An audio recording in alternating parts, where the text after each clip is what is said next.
A very warm welcome in my YouTube channel. मैं हूँ एलिया और आप देख रहे हैं conceptual biology with Aliya. So we are in the cell biology series और अब हमने ऑर्गेनेली स्टार्ट कर दी है. लास्ट टाइम हमने एंडोप्लाज्मिक रेटिकुलम स्टडी किया था और आज हम स्टडी करने वाले हैं राइबोसोम्स. राइबोसोम्स के अंदर एक बहुत ही टेस्टी और इंटरेस्टिंग कंसेप्ट छुपा हुआ है. सो आज मैं आपको ब्रीफली इसके बारे में बताऊंगा कि इसके अंदर क्या क्या चीजें हैं, इसका सारा कुछ. So let's start our lecture. So first of all when we talk about discovery, that who discovered ribosomes. So in 1955, Pallet was the first scientist who studied ribosomes. So इसी ने सबसे पहले राइबोसोम्स को स्टडी किया and the year is mentioned, that is 1955. Ribosomes are tiny, granular and non-membranous organelles. ये छोटी हैं, granular हैं, and when we talk about non-membranous organelles, so आपको ये बात याद रखनी है that in prokaryotic cells only non-membranous organelles are there. Membrane bounded organelles are not present in the prokaryotic cell. It means that ribosomes are present in eukaryotic cells as well as in the prokaryotic cells. ठीक है, इनकी presence prokaryotes में भी है और eukaryotes में भी, and we will compare them as well. Okay, when we talk about composition, ribosomes के अंदर इक्वल अमाउंट में राइबोसोमल आरएनए और प्रोटीन्स पाए जाते हैं. So this is a very important MCQ question that tell that which type of RNA is present in the ribosome. So you have to remember, you have to learn it that ribosomal RNA is basically present in the ribosome. Now let us talk about the production center, that where ribosomes are produced. मैंने आपको last time endoplasmic reticulum के अंदर diagram में show करवाया था that endoplasmic reticulum is basically attached with the nucleus to the nuclear pores. अब होगा क्या? Let's see here. मैंने यहाँ पे ये लिखा है कि किस तरीके से राइबोसोम्स प्रोड्यूस होंगे न्यूक्लियोलस के अंदर से. बेसिकली न्यूक्लियोलस के अंदर से ही राइबोसोम्स प्रोड्यूस होते हैं and nucleolus is basically present in the nucleus. So in nucleolus new ribosomal RNA combines with proteins to form subunits of ribosomes. ठीक है, न्यूक्लियोलस के अंदर राइबोसोमल आरएनए इज प्रेजेंट और जब हमारा rough endoplasmic reticulum which is attached with the nucleus proteins को nucleus के अंदर भेजेगा, वो प्रोटीन्स राइबोसोमल आरएनए के साथ अटैच होंगे, क्योंकि हमने कहा है that ribosomes are composed of two things, the ribosomal RNA and proteins, and they are going to be present in equal amounts as well. So जब proteins और ribosomal RNA एक दूसरे के साथ attach होंगे, so subunits of ribosomes will be produced. The newly made subunits are transported out through the nuclear pores to the cytoplasm where they can do their job. Basically ribosomes, either they are going to be freely floating in the cytoplasm, they are going to be attached in the rough endoplasmic reticulum surface, and they are also present in the mitochondria and chloroplasts, and we will see that when we will study the mitochondria and chloroplasts. Then मैंने आपको शुरू में ही lecture के बताया था that ribosomes are present in eukaryotic as well as the prokaryotic cells. So let's compare them, that what are the differences between them. So eukaryotic ribosomes and prokaryotic ribosomes. The first point, let's study that. Eukaryotic ribosomes are basically bigger in size as compared to the prokaryotic ribosomes. Eukaryotic ribosomes prokaryotic ribosomes से size में बड़े होते हैं. Prokaryotic ribosomes are smaller in size as compared to eukaryotic ribosomes. Prokaryotes के जो ribosomes होंगे they are going to be smaller. ठीक है, वो साइज में छोटे होंगे as compared to eukaryotic ribosomes.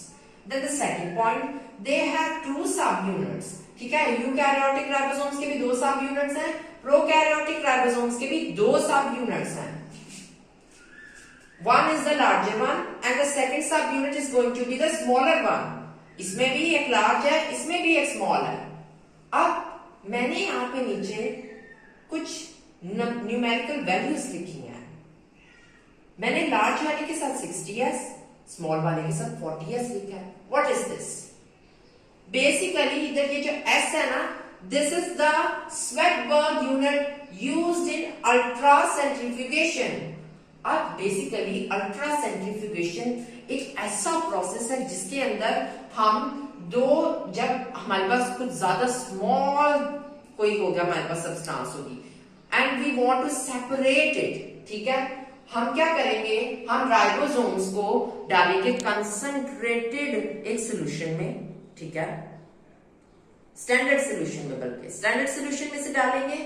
और होगा क्या कि इनको हम जब सेपरेट करेंगे, सो राइबोसोम्स आर वेरी स्मॉल, ठीक है। अगर हम इन्हें सेल में से सेपरेट करना चाहते हैं, बेसिकली अल्ट्रा सेंट्रीफ्यूगेशन में होता क्या है कि इनको घुमाया जाता है बहुत तेजी से, जिसकी वजह से राइबोसोम सेल में से मतलब के डिटैच हो जाते हैं, निकल जाते हैं, इससे अलग हो जाते हैं। होता क्या है, स्टैंडर्ड सॉल्यूशन में जब हम इन्हें डालते हैं तो बकाया जो सेल की चीजें होती हैं सेल के अंदर की, बेसिकली डेंसिटी ग्रेडियंट के मुताबिक ये सेपरेट होते हैं। होगा क्या कि सेल के अंदर की, क्योंकि दूसरी चीजें तो वेट में और डेंसिटी में ज्यादा होंगी, they will go downward in the due to the density, और जो राइबोसोम्स होंगे क्योंकि उनकी डेंसिटी कम होती है, they will come up. So by this process we separate ribosomes. So इधर ये जो मैंने एस एस लिखे हुए हैं, these are the basically the units of ultra centrifugation. इनके सेडिमेंटेशन रेट्स हैं ये, ठीक है। यानी कि अगर हमें राइबोसोम्स, यूकैरियोटिक राइबोसोम्स के लार्ज सब यूनिट को सेपरेट करना है, इसको सेंट्रीफ्यूगेट करना है, इसको सेडिमेंटेट करना है, तो उसके लिए जो हमारे पास रेट होगा that is going to be 60s, और अगर स्मॉल वाले को करना है तो 40s, और अगर ये दोनों कंबाइन हो जाएं और फिर हमें इन्हें करना हो separate, so that rate will be 60s। अक्सर ये कंफ्यूजन होती है स्टूडेंट्स में। स्टूडेंट्स अगर ये याद कर लें कि अच्छा लार्जर वाले का 60 था, स्मॉल वाले का 40 था, वो इन्हें ऐड करके 100 कर देते हैं, but this is not correct. हम जब इन दोनों को कंबाइन करते हैं तो इनका सेडिमेंटेशन रेट 80s हो जाता है, ठीक है। These are basically the MCQ type questions. और अगर हम प्रोकैरियोटिक राइबोसोम्स की बात करें तो उसमें लार्जर वन का सेडिमेंटेशन रेट होता है 50s, स्मॉल वाले का होता है 30s, and when they will combine तो तब इनका सेडिमेंटेशन रेट होगा 70s। Now, an other important definition which often comes in the paper, that is the polysome, defined polysome. अब मैंने इधर डायग्राम में आपको दिखाया हुआ है, here is one of the larger subunit of ribosome and a smaller, and you can see here a group of ribosomes are attached with the, ये जो मैंने ब्लू कलर के बीच में ये लाइन सी बनाई है, this is basically the messenger RNA.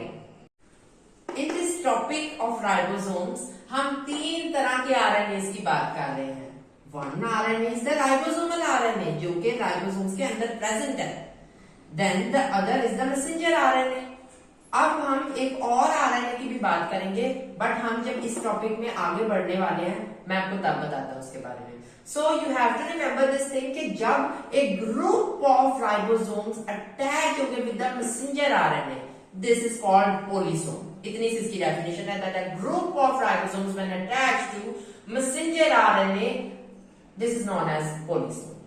So अब जो हमारा मेन एक बहुत खास कंसेप्ट है इसके अंदर छुपा हुआ, that is the main function of ribosomes. We know this thing that ribosomes are the protein factories, ठीक है।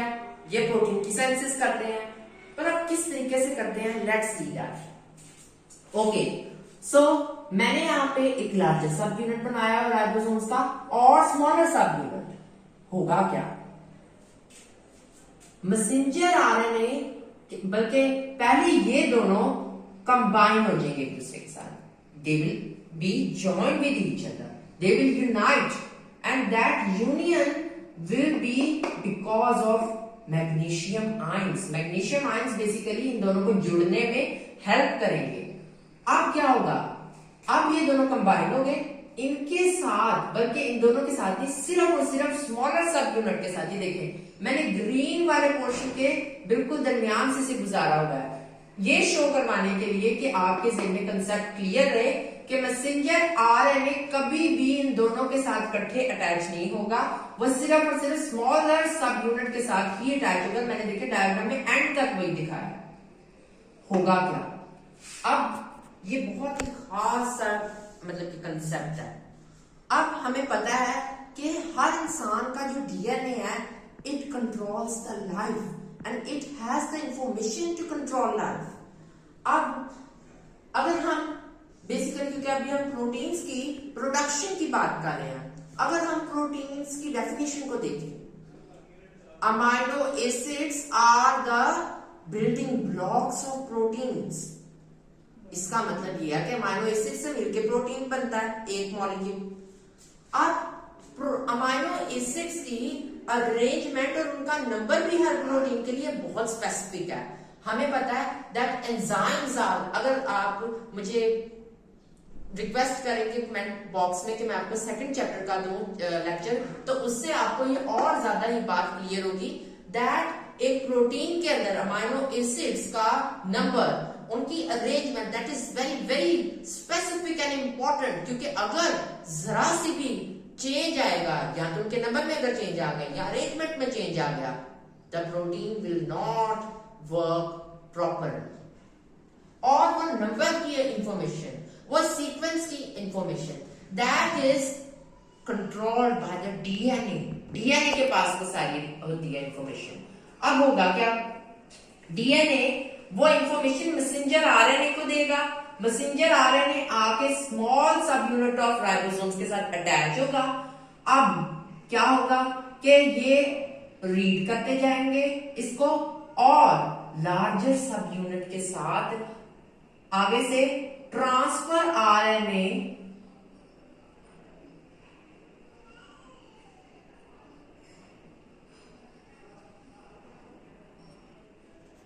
लेके आएगा अमाइनो एसिड्स को लार्जर सब यूनिट के पास.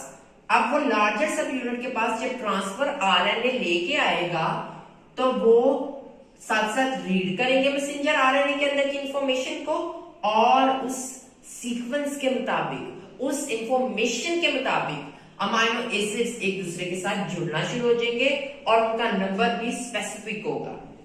आहिस्ता आहिस्ता जब आहिस्ता पॉलीपेप्टाइड चेन एक कंप्लीट प्रोटीन मॉलिक्यूल बना देगी, तो ये अलग हो जाएगा और फिर हमारे दोनों स्मॉलर और लार्जर सब यूनिट्स भी अलग हो जाएंगे. ठीक है, सो this is the basic concept of the production of proteins by the ribosomes. So I hope this video will be very informative and helpful for you. So if you like this video, please subscribe my channel and hit the bell icon as well, so that you can get my latest uploads. और इससे related अगर कोई भी आपके ज़हन में question आता है, whether it is related to the production, discovery, composition or any kind of question, you can ask me in the comment section. I will try my best to answer every question of yours. And in the description my number is also there. अगर home tuitions के लिए आपको मुझे call करनी है, you can call me there, and that number is basically my WhatsApp number as well. So thank you very much. God bless you all, and please like my video. Thank you.